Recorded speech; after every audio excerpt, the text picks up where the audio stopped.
Bonjour, donc nous allons continuer notre travail sur le livre Maths et complexe. C'est un wikibook. Alors actuellement je refais les vidéos parce que j'ai profondément modifié mon livre, donc pour qu'elles correspondent un peu au chapitre du livre. Alors on va travailler maintenant dans Gauss-Jordan, l'inverse avec Gauss-Jordan. Alors l'inverse avec Gauss-Jordan, je vais juste vous le présenter. Alors on a une matrice A dont on veut calculer l'inverse. Alors on va construire une matrice A associée à la matrice identité. On va utiliser Gauss-Jordan sur cette matrice et ça va nous donner la matrice identité de ce côté et la matrice inverse de A de l'autre. D'accord? Donc là, on va construire un système de cette manière où d'un côté, il y aura la matrice A, là où normalement il y a les B, on va mettre la matrice identité, on va appliquer Gauss-Jordan, ici va apparaître la matrice identité et ici va apparaître la matrice inverse. Donc on va aller voir ça.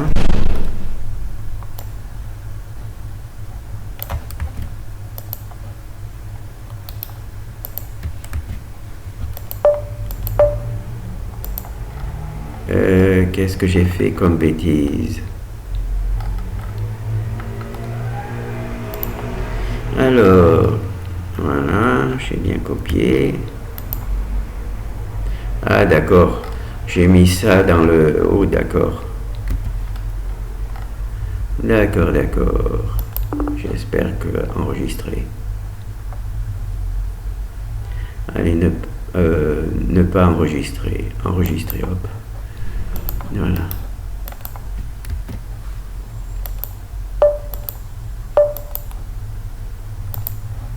Alors nous avons une matrice A.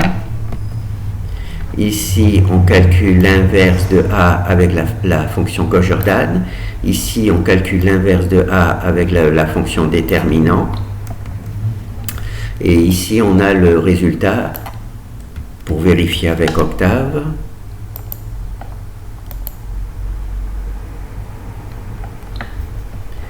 Alors, hop,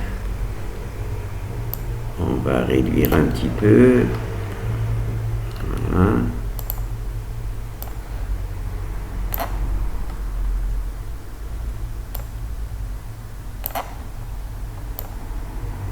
Voilà, on voit que 4 chiffres après la virgule, on a à peu près les mêmes valeurs. D'accord ?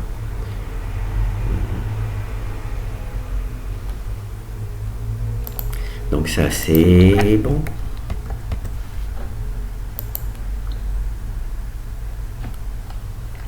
Alors on va jeter un coup d'œil sur la fonction. Alors la fonction elle s'appelle comme ça. Alors inverse et Gauss-Jordan parce que ça utilise l'algorithme de Gauss-Jordan.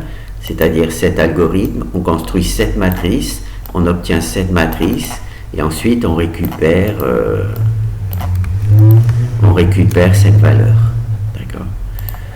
Donc là, je vais mettre une petite virgule pour faire une erreur. Je compile. Donc là, naturellement, comme il y a une erreur, ça ne marche pas. Par contre, je vais avoir ici le code de la fonction inverse. Alors, on crée la matrice identité. Pardon. Hop. Voilà la matrice identité. Donc ça, c'est l'algorithme. On copie A et B dans AB, c'est-à-dire on copie A et la matrice identité dans AB, donc AB c'est celui-là. Donc là on a AB, on utilise ici la fonction qui inverse, qui utilise l'algorithme Gauss-Jordan pour inverser la matrice. Voilà. Donc là, on inverse la matrice. Comment ça s'appelle? On échange les colonnes pour qu'elles soient dans le bon ordre. On échange les lignes pour qu'elles soient dans le bon ordre. Et ici, c'est copier l'inverse de A. dans B en quelque sorte, et là c'est l'inverse de B. Et là on efface les matrices intermédiaires. Donc on arrive ici et on copie l'inverse de A dans B et on l'a ici. Voilà. Donc là c'est l'algorithme. Et au-dessus c'est la fonction inverse Gauss-Jordan, c'est-à-dire celle qui est appelée ici. C'est ici. Voilà. Elle choisit le meilleur pivot dans la matrice AI2, c'est-à-dire la matrice carré plus la matrice identité, et elle met 0 sous les pivots, et elle met 0 sous les pivots, et ici c'est 0 au-dessus des pivots. Donc c'est juste la matrice Gauss-Jordan un petit peu simplifiée, Voilà. Donc là c'est bon. Alors vous avez en dessous le même travail mais en choisissant vos valeurs. Nous on va voir une utilisation de cette fonction. Alors on va résoudre le système AX égale B.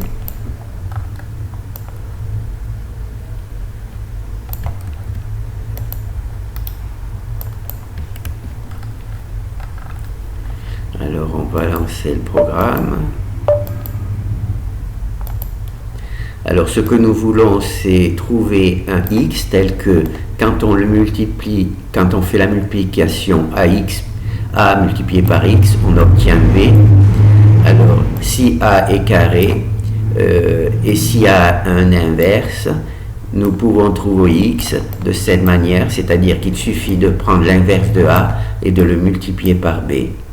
Pour vérifier le résultat, on va donc faire la multiplication de a multiplié par x pour voir si on retrouve bien b. Dans l'algorithme, ça consiste juste à calculer l'inverse de a et le multiplier par b pour avoir x. Alors là, on a a, là, on a b. On n'a pas besoin de créer un système puisque on va juste calculer l'inverse de a et le multiplier par b. Voilà. Donc là, on a calculé l'inverse de a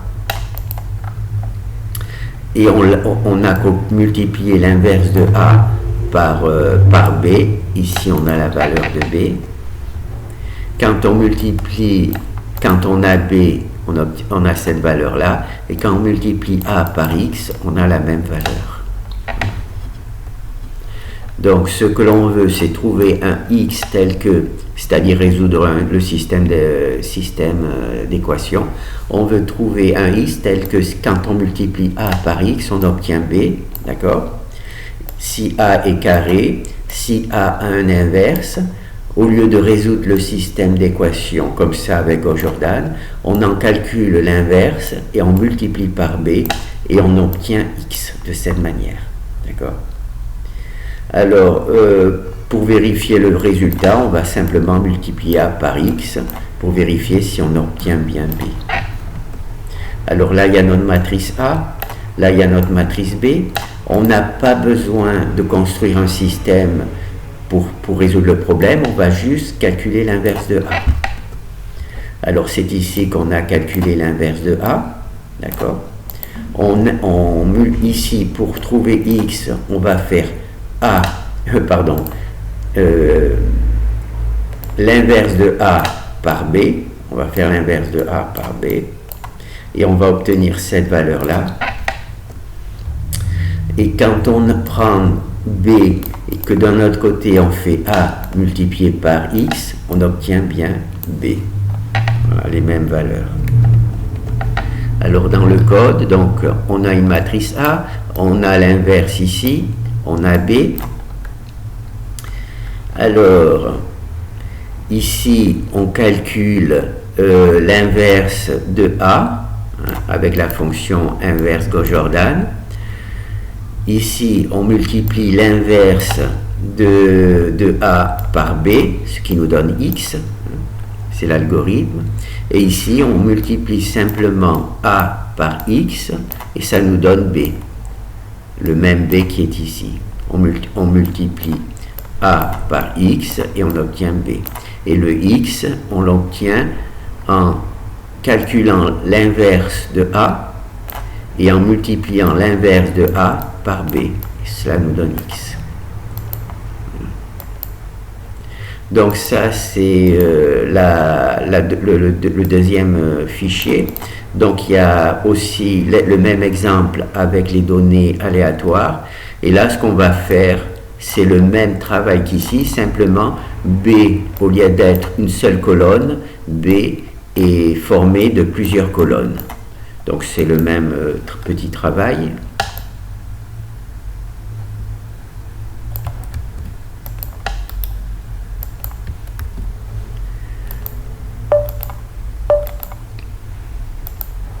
Alors ici, on a un ensemble de systèmes d'équations linéaires. Alors là, AX1 c'est égal à B1, AX2 c'est égal à B2, AXN c'est égal à BN. Alors on peut écrire ces égalités de cette manière: AX1, X2, X3 égale B1, B2, B3, ou simplement en mettant que X est égal à toutes ces valeurs et B c'est égal à ces valeurs-là. Donc ce que l'on veut, c'est trouver un x tel que AX égale B. Donc c'est simplement résoudre le système AX égale B. Si A est carré, si A a un inverse, alors au lieu de résoudre le système AX égale B, on peut calculer l'inverse de A, le multiplier par B et obtenir x. Et une fois qu'on a le x, on peut vérifier en multipliant A par x pour voir si on retrouve bien B. Alors ici, on a une matrice carrée. Ici, on a B qui a 1, 2, 3 colonnes. Ici, on a calculé l'inverse de B. Et donc, on a pris l'inverse de B, on l'a multiplié par B. Ça nous donne 3 colonnes, x1, x2, x3. Et quand on multiplie A par x1, A par x2, A par xn, on retrouve bien le B du départ. On va essayer d'avoir une matrice un peu plus grande. Voilà. Donc là, on a notre matrice A. Là, notre matrice B qui est composée de 3 colonnes. 3 colonnes, d'accord. On prend l'inverse de A, on multiplie l'inverse de A par B, ce qui nous donne ces trois vecteurs, x1, x2, x3. Et ensuite, ici, on a B. Ici, on a le multiplié A par x1. Ici, on a multiplié A par x2. Ici, on a multiplié A par x3 et on voit que c'est bien les mêmes valeurs au-dessus et en dessous. Voilà. On va voir le code. Alors, ici, on crée nos matrices. Hein. Là, c'est les matrices aléatoires pour A, pour éviter d'avoir des déterminants pas nuls. Des déterminants nuls, on s'arrange de faire une boucle pour éviter les déterminants nuls. Alors là, on affiche A et B. Alors ici, on calcule l'inverse de A. Hein, on calcule l'inverse de A. Ici, on multiplie l'inverse de A par B. On obtient X. Et ici, donc, on affiche le B. Ici, on multiplie A par X. Naturellement, X, c'est plusieurs colonnes. C'est 3 colonnes ici. Et on obtient B, le B en 3 colonnes. Voilà, c'est ici. Et ici, vous avez le même travail, mais avec des données aléatoires. Donc, l'algorithme pour calculer l'inverse d'une matrice A carré. Donc, on a notre matrice qui est A. On construit le système A avec la matrice identité. On applique Gauss-Jordan dessus. On obtient ici la matrice identité, ici l'inverse de A, et on récupère A. D'accord ? On va revoir rapidement le code de la fonction. Donc on met une petite virgule, on compile, il y a une erreur puisque cette virgule n'existe pas. On la supprime, on clique ici, on a la fonction Gauss-Jordan. Alors ici on crée la matrice identité, ici on copie A et B dans AB, c'est-à-dire la matrice A et la matrice identité dans cette matrice. Ici on appelle la fonction Gauss-Jordan, on fait une version, on remet les colonnes dans le bon ordre, les lignes dans le bon ordre, et ici c'est copier l'inverse de A dans inverse de A, et donc on retrouve l'inverse de A. Et ici c'est la fonction qui est Gauss-Jordan pour l'inverse de A. Donc on choisit le meilleur pivot, hein, comme d'habitude. Une fois qu'on a le meilleur pivot, on met 0 sous le pivot. Et comme c'est une boucle while, on fait ça pour tous les pivots. Hein. Et ici, une fois que tous les pivots sont à 1 et 0 sous les pivots, on met 0 au-dessus des pivots. Et de cette manière, on a résolu le système et on trouve cette valeur-là. Voilà. Bon, ben c'est bon. Hein. On va fermer celui-là.